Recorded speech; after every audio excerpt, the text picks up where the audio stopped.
welcome to Civil War Digital Digest. I'm Andy, and we're here for a special episode on location at Gettysburg National Military Park, Gettysburg, Pennsylvania.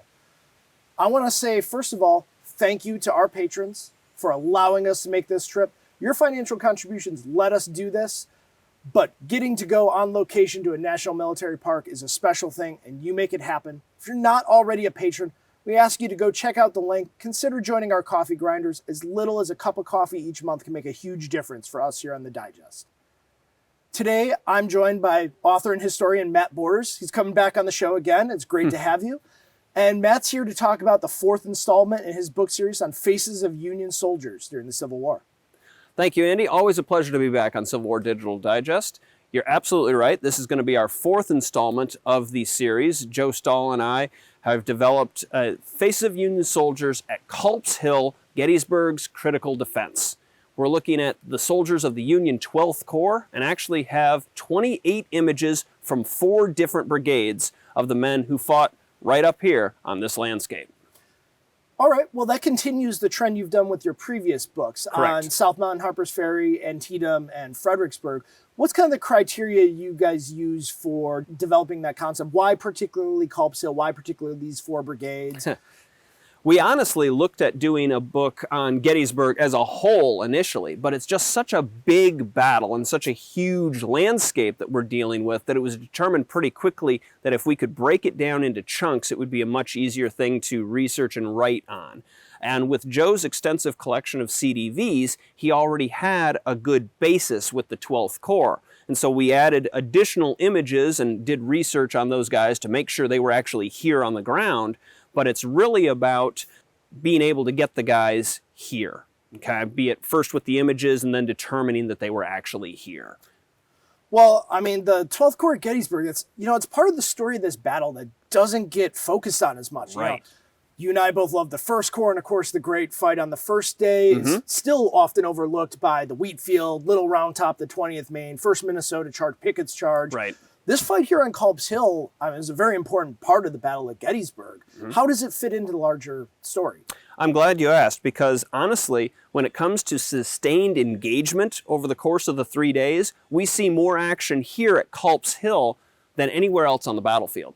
When it comes to just continuous fighting, we have things starting off late in the day or late in the afternoon on the 2nd of July, continuing up until almost midnight, and then kicking off well before dawn on July 3rd and going to around 10 to 11 a.m. in the morning. So for sustained engagement, it's here at Culps Hill that sees the most action. And the grounds will pay for it too. Many folks talk about just the damage being done to the trees and everything else. Obviously, it wasn't as thick as this at the time, but the extensive damage and loss of life here is tremendous. So, Matt, why was Culps Hill so important to the Union position here at Gettysburg? Well, Andy, not only is it the right of the federal line, okay, of course, the famous fish hook and all that good stuff, but it's also defending the federal supply line. The road down at the base of Culps Hill goes all the way back to Westminster. Supplies are coming up from the depot at Westminster, and the 12th Corps line here, ranging from the top of Culps Hill with Greene's Brigade all the way down to McDougall at the end, is going to be guarding that line as well. The 12th Corps is moving around the battle. Some of them are moving around the battlefield too, aren't they? Most of the 12th Corps is. In fact, on the evening of July 2nd, the entire 12th Corps, besides 1 brigade, is pulled off of Culps Hill. It's only going to be George Sears Green that is left here. Of course, we'll have elements of Wadsworth and the 1st Corps a little bit off in the distance, but when it comes to the fight at Culps Hill, initially it's just Greene and his single brigade. Now, of course, 1 brigade is holding this whole east side of the hill. What's unique about the combat here in Culps Hill compared to the rest of the battlefield? Right. Not only is it intense and ongoing, but it's so close. Confederate forces coming up the Culps Hill here are going to be utilizing the terrain. They're going to be having to crawl over not only a wooded terrain, but also the rocks and everything of Culps Hill. And these lines are going to get deadly, deadly close to each other before they lay into one another. Additionally, what is Greene doing up here? you know, for me, that's, you know, I think about it, one of the hallmarks of Culps Hill, and it sets the stage for the rest of the war, earthworks. Exactly, exactly right. And his division commander, Greary, he's a little not sure about this whole earthwork idea or these breastwork ideas, but it would be Greene who says, look, this saves lives.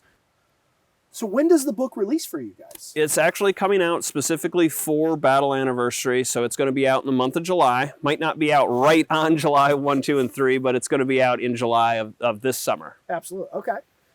And then, of course, that drives the next question. What's next for you guys?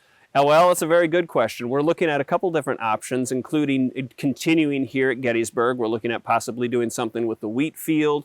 We also have some other thoughts in mind as well about some different battlefields. We may even be going in the future back to Antietam.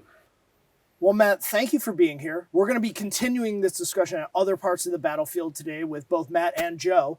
But we definitely appreciate both of you taking the time to come out here and talk to us about this book series and continue to talk to us about individual soldiers and their roles here. Well, thank you for joining us on this special episode here on location. Nothing drives a connection better than being on the ground, seeing photos, and seeing individual stories of soldiers. I encourage you to go out, get this book, make your own connection to history. In this really important place, it's absolutely worth it for you. I want to say thank you to Gettysburg National Military Park for allowing us to be on location today, and again to our coffee grinders for letting us be here. For Civil War Digital Digest, I'm Andy, and we'll catch you next time.